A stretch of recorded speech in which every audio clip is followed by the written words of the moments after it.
아, 네. 안녕하십니까. 맛없다는 건가요? 깍두기 국물이 얼마나 맛있는데 한번 드셔보십시오. 와, 강연을 이런 식으로 퍼포먼스를 하다니.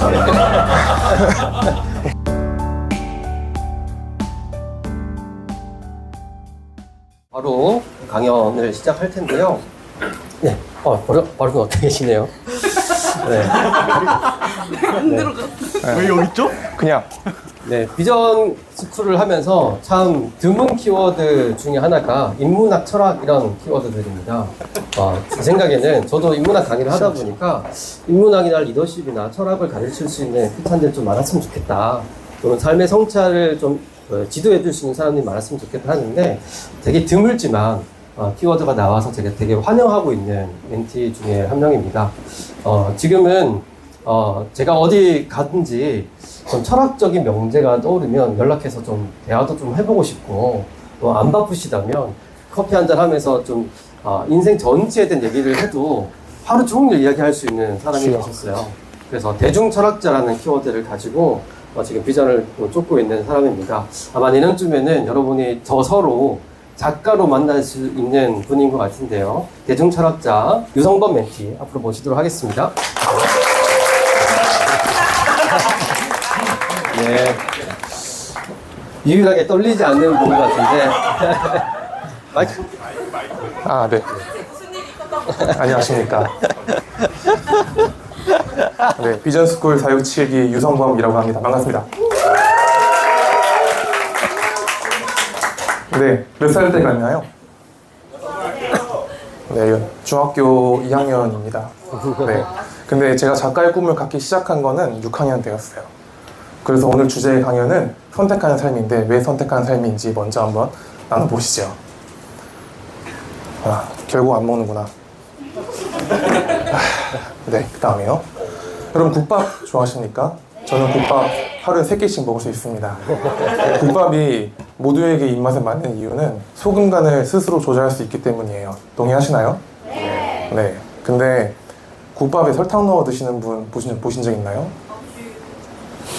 있는 사람 없죠? 근데 생각보다 많은 사람들이 설탕을 넣어 먹고 계세요. 깍두기 국물입니다. 깍두기 국물 넣어서 드시는 분. 오, 생각보다 많이 들어주셨어요. 안 들으신 분은 맛없다는 건가요? 깍두기 국물이 얼마나 맛있는데 한번 드셔보십시오. 그래서 제가 왜 이 이야기를 하냐면은 소금을 넣는 건 굉장히 익숙한 선택이에요, 그죠? 근데 깍두기 국물이나 뭐 다른 걸 넣는 거는 조금 모험입니다. 삶에서 익숙한 선택을 할 수 있고요, 또한 익숙하지 않은 선택을 할 수 있는데 저는 그 익숙하지 않은 선택의 비중이 좀 더 많은 것 같아요. 그래서 그 선택하는 삶이 굉장히 좀 불안합니다. 그래서 이 부분을 제가 비전스쿨을 통해서 어떻게 스스로 조금씩 나의 비중을 높여가는지에 대해서 여러분과 나누고자 합니다. 네, 그 전에 제가 비전스쿨을 하면서 제가 교회 한 자매분과 이런 대화를 나누게 되었어요. 비전스쿨에 대해서 제가 소개하는 그런 대화였는데 저희 이제 잘 모르시는 분이었기 때문에 제가 그 자리에서 DM을 이렇게 보냈습니다. 그래서 내가 어떻게 바뀌었는지를 세 줄로 이렇게 세 문단을 정리해봤는데 적어놓고 나니까 정말 맞는 말 같아요. 제가 한번 봅시다. 원래 저는 분위기를 파악 못했고요. 그래서 상대방이 무슨 말을 하면 저는 B를 말하는, 그러니까 A를 말하면 B를 말하는 그런 사람이었는데 이제는 조금 대화를 주고받는 것 같죠. 네. 두 번째는 이제 원치 않는 직업을 하면서 굉장히 미래 없이 살다가 이제는 조금 나의 선택을 기반으로 원하는 선택을 할 수 있는 사람으로 좀 바뀌었고요. 세 번째는 부정하던 작가의 꿈을 묻어놨다가 다시 꺼내서 이제는 현실적인 단계를 밟으면서 추구할 수 있는 사람이 되었습니다. 네, 다음. 네. 6학년에 저는 소설을 굉장히 좋아했어요. 판타지 소설을 좋아했는데 그 어린 것이 판타지 소설을 보고 어떤 생각을 했냐면은 이 굉장히 철학적인 책이었거든요. 그래서 나도 이런 철학적인 작가가 되어서 어떤 인문학적인 사고를 통해 세상에 이러한 영향을 발휘를 하면은 그 인문학이 뿌리가 되어서 세상 산업 전체의 발달에 어떤 좋은 영향을 끼치지 않을까? 이게 이제 철학의 기초예요. 근데 그런 생각을 어렴풋이 초등학교 6학년 때 했었어요. 그래서 철학 작가가 되고 싶었습니다. 그래서 이런 모습을 꿈꾸고 부모님께 나 철학자가 되고 싶어요 라고 6학년 때 무려 이야기를 했어요. 근데 부모님이 하신 말씀은요, 배고프단다 라는 말씀이에요. 다음에요. 네, 현실이란 두 글자 보이시죠? 그래서 저는 사실은 이 오른쪽만 현실인 줄 알았고요, 왼쪽은 현실인지 몰랐어요. 사실 둘 다 현실입니다. 그래서 어떻게 하면은 이 오른쪽에서 왼쪽으로 갈 수 있는가를 저는 비전스쿨을 만나면서 굉장히 한 단계씩 찾아온 것 같습니다. 네, 네, 가시죠. 가자. 네. 와. 멘토님의 그 상태 메시지가 핑계 대신 방법을 찾는 사람이고요. 네, 저는 핑계 되겠다입니다. 네. 굉장히 어린아이였던 저였고, 아까 말씀드린 대화를 해도 못 알아먹고, 그냥 미래가 없는 그런 청년이었어요. 다음. 그래서, 뭔가 대학을 졸업하고, 보통 비전스쿨을 만나는 시점이 일반인들은 대학을 졸업하고, 뭔가 이게 아닌데? 내가 좀 잘못 살고 있는데? 하는 시점에서 비전스쿨을 많이 만난다고 해요. 제가 딱 그 시점이었고요.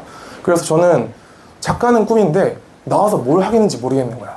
그래서 비전스쿨을 이제 듣게 되면서 멘토님한테 일단 전 작가가 꿈입니다 라고 이제 얘기를 했습니다. 그러니까 뭐라 했냐면은 자아발견이 먼저 난다. 어떤 과제를 줬냐면은 먼저 나에 대해서 기록을 하라는 과제를 줬어요. 예를 들어서 하루에 5분 정도 산책을 하고 5분 동안 뭘 생각했는지에 대해서 집에 돌아와서 쓰세요 라는 과제를 모두에게 줬어요. 여기 9명 다 줬는데 저는 어떻게 썼냐면은 이렇게 썼어요. 네, 뭐 정보의 융합을 통해 얻는 것은 나의 이론이다. 헤아려 새로운 것은 없다. 따라서 나는 독립된 이기체의 모든 경험 나의 입장에서 이게 굉장히 철학적인 어떤 뭔가 해석을 하길 좋아하는 그런 성격이라는 것을 저는 멘토님이 이런 저런 과제들을 보시고 너는 해석을 잘한다라고 해서 해석이라는 키워드를 주셨습니다.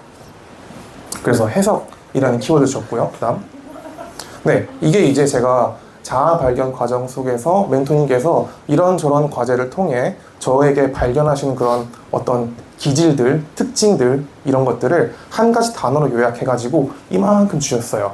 여기서 중요한 3가지가 나옵니다. 다음이요. 대중성, 평론적 해석, 비판 해석. 어때? 잘 안 보이시죠? 다음이요. 한 번 더. 네, 이 3가지가 좀 중요해요. 그래서 유성범은 어떤 걸 잘하나, 어떤 게 강점인가라고 물어보신다면은 이 3가지가 저에게는 강점이라고 할 수 있습니다. 그래서 대중성, 즉 대중에게 뭔가 영향을 끼치고 싶은 사람, 평론적 해석, 평론가가 되고 싶다. 3번째는 비판적으로 사고한 사회입니다. 다음.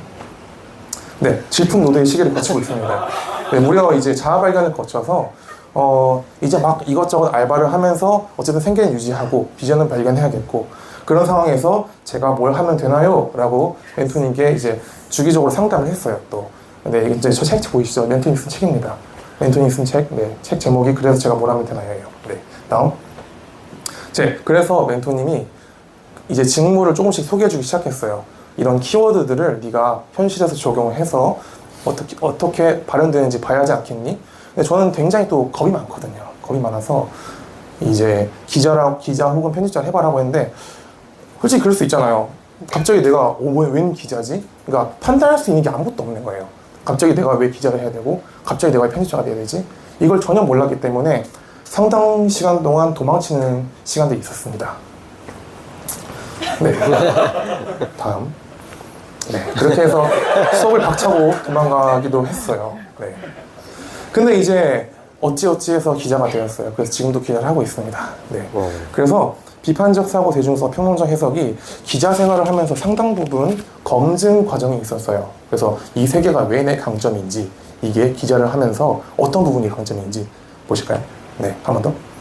이렇게 막 기사가 막 이게 빨리 나오더라고요. 막 쓰는데 남들보다 조금 더 빨리 내가 이해한 것을 나의 생각을 담아서 남들보다 조금은 더 빨리 쓸 수 있는 사람이 됐어요.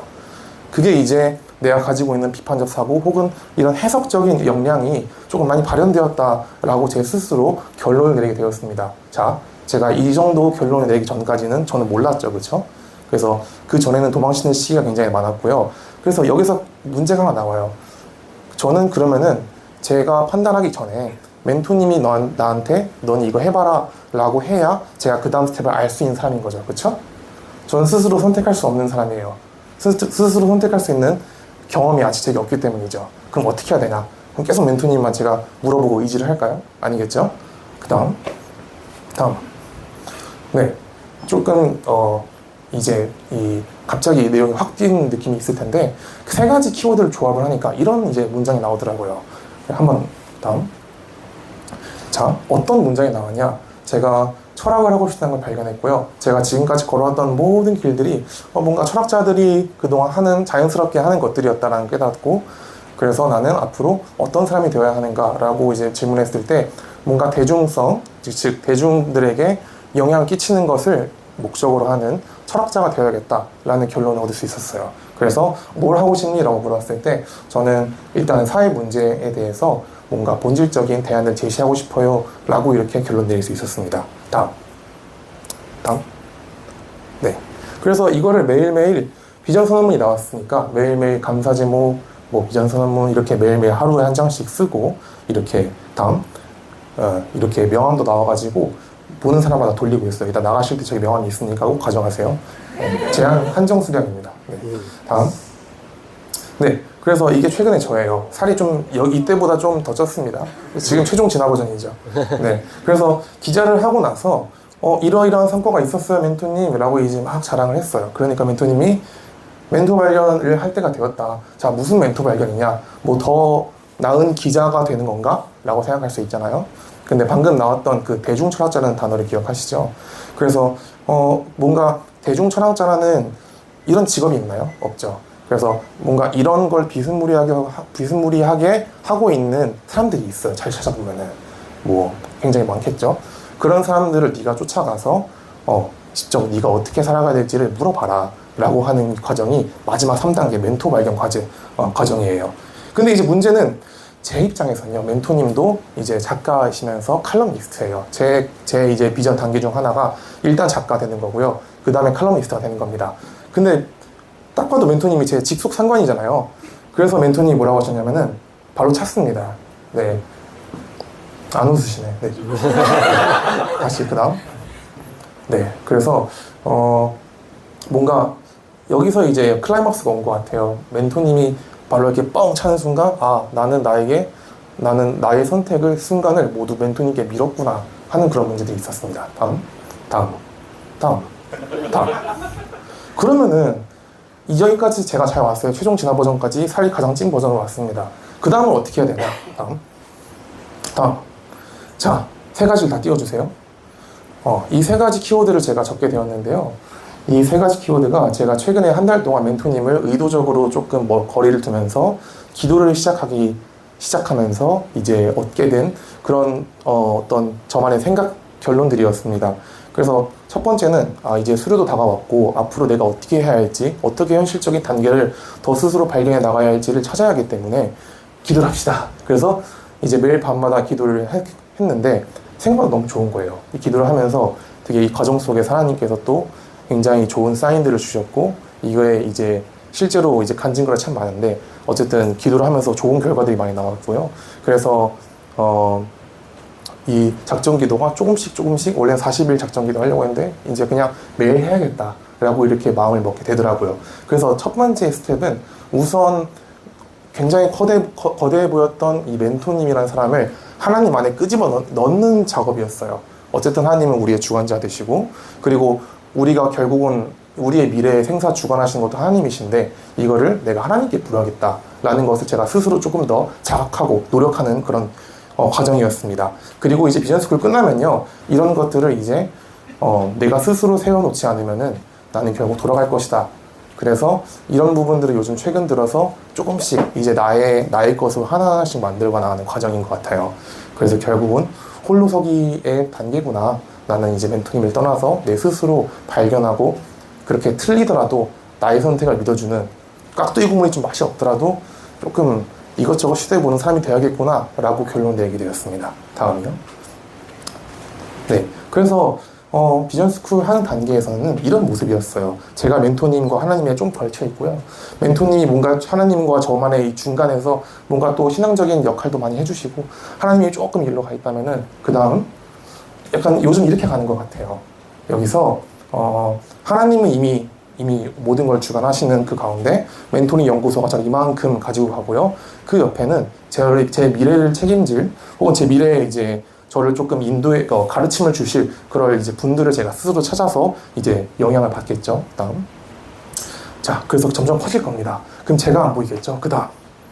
자, 문제는 저는 이제 저도 커질 거거든요. 그래서 이 멘토링 연구소 미래 멘토들의 교집합도 늘어나고요. 제 파이도 늘어나면서 저는 결국은 나중에 물론 고양이 새끼지만 점점점 커서 멘토님을 도우면서 동역자로 살아가고 싶다라는 그런 결단을 내리게 되었습니다. 네, 다음. 네, 저희 동기, 제 가장 사랑하는 제 동생. 네, 우리 손주상이고요. 곧 있으면 손주상의 이제 파트너입니다. 네. 주상이가 저에게 자존감을 정말 많이 올려줬어요. 그래서 네, 어머니 감사합니다. 네. 그래서 이런 말을 제게 해주는데 이 말을 마지막으로 마칠까 합니다. 분명한 사실이 하나 있다. 우리는 잠깐 도망치고 넘어질지라도 다시 비전을 추구할 사람이라는 것이다. 빨리 너의 말로. 없었잖아. 빨리. 그래서 나는 걱정을 하지 않는다. 야, 끝이야. 와. 야, 당연히 이런 식으로 퍼포먼스를 하더니.